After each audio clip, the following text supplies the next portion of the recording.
आइए आज इंसानियत के उस लंबे और दिलचस्प सफर पर चलते हैं जो हमें हमारे शुरुआती दिनों से लेकर पहली महान सभ्यताओं तक ले जाता है। ये कहानी है पत्थर के एक मामूली औजार से लेकर सितारों का नक्शा बनाने तक की। चलिए, इस सफर को एक सवाल से शुरू करते हैं। सोचिए, वो कौन सा एक आविष्कार था जिसने मानव इतिहास का रुख ही मोड़ दिया, हमेशा के लिए। इसका जवाब इसी पूरी कहानी में कहीं छुपा है। तो चलिए कहानी की शुरुआत वहीं से करते हैं जहां से सब कुछ शुरू हुआ। लाखों साल पहले, जब हमारे शुरुआती पूर्वज इस धरती पर अपने पहले कदम रख रहे थे। हम सबकी मतलब पूरी इंसानियत की कहानी की जड़ें अफ्रीका में हैं। लगभग 20 से 25 लाख साल पहले यहीं पर वो चिंगारी भड़की जिसने आगे चलकर आधुनिक इंसान की नींव रखी। देखिए, विकास की इस सीढ़ी पर हर एक कदम एक बहुत बड़ी छलांग थी। ऑस्ट्रेलोपिथेकस ने सिर्फ पत्थरों का इस्तेमाल करना सीखा, लेकिन फिर आए होमो हैबिलिस, जिन्होंने एक कदम आगे बढ़कर उन पत्थरों को बाकायदा औजारों की शक्ल दी, मतलब उन्हें डिजाइन किया।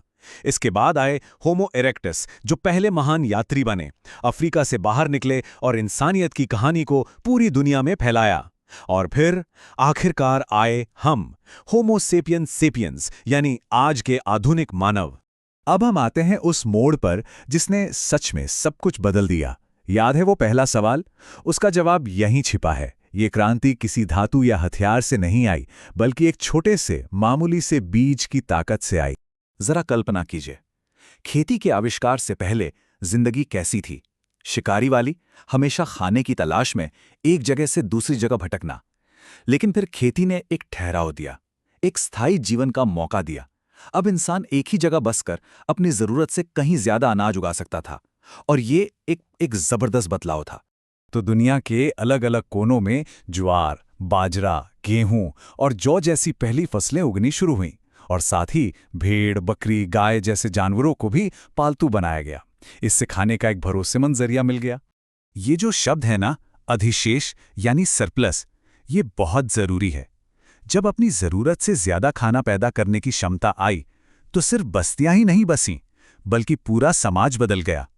अब हर किसी को किसान बनने की जरूरत नहीं थी। कुछ लोग कारीगर बन सकते थे, कुछ सैनिक और कुछ पुजारी। यहीं से समाज में अलग अलग भूमिकाओं का जन्म हुआ। तो जब जिंदगी में ये ठहराव आया, तो दुनिया की पहली महान सभ्यताओं ने आकार लेना शुरू किया। और इन सब में एक बात बिल्कुल कॉमन थी, एक नदी। दुनिया की 4 सबसे पुरानी और महान सभ्यताएं नदी घाटियों में ही पनपी। भारत में सिंधु घाटी, मेसोपोटामिया में दजला फरात, मिस्र में नील नदी और चीन में येलो नदी। देखिए, नदियां सिर्फ उपजाऊ मिट्टी और पानी ही नहीं देती थीं, वो उस जमाने के सुपर हाईवे की तरह थी, व्यापार और विचारों के लेन देन का जरिया। अब ये समझने के लिए कि एक बसा हुआ समाज आखिर एक सभ्यता कैसे बनता है, चलिए इनमें से एक पर थोड़ा गौर करते हैं, मेसोपोटामिया पर, जिसे अक्सर सभ्यता का उद्गम स्थल भी कहा जाता है। मेसोपोटामिया नाम सुनने में थोड़ा भारी लगता है, पर मतलब बिल्कुल सीधा सा है। मेसो यानी बीच में, और पोटामॉस यानी नदी, मतलब 2 नदियों के बीच की जमीन। और ये नदियां थीं दजला और फुरात। ये इलाका आज के आधुनिक इराक में पड़ता है। तो हुआ ये कि उपजाऊ जमीन पर खेती से जो सरप्लस अनाज पैदा हुआ, उससे शुरू हुआ व्यापार। और जहां व्यापार होता है, वहां लोग खिंचे चले आते हैं। बस देखते ही देखते छोटे छोटे गांव दुनिया के पहले बड़े शहरों में तब्दील हो गए। लेकिन सिर्फ लोगों के एक साथ रहने से तो कोई शहर सभ्यता नहीं बन जाता है ना। तो वो कौन सी खास चीजें थीं, वो कौन से नए आविष्कार थे जिन्होंने समाज को ऑर्गेनाइज किया? बिल्कुल, सभ्यता का मतलब सिर्फ एक बड़ी आबादी नहीं, बल्कि जीने का एक नया ऑर्गेनाइज्ड तरीका था। संगठन और ज्ञान का एक पूरा सिस्टम था। चलिए देखते हैं कि इस सिस्टम के पिलर्स क्या थे।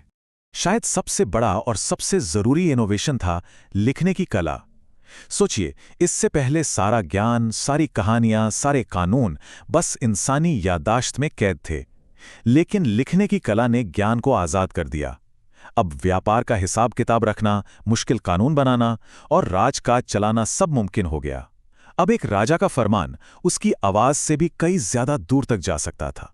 बड़े बड़े शहर बने, और इन शहरों के बीचों बीच बनाए गए विशाल मंदिर। ये सिर्फ पूजा पाठ की जगह नहीं थी, ये उस जमाने के कह सकते हैं इकोनॉमिक सेंटर थे। आज के बैंक और एडमिनिस्ट्रेटिव ऑफिस की तरह, जहां अनाज जमा होता था और जहां से व्यापार कंट्रोल होता था। समाज अब बहुत ऑर्गेनाइज्ड हो चुका था।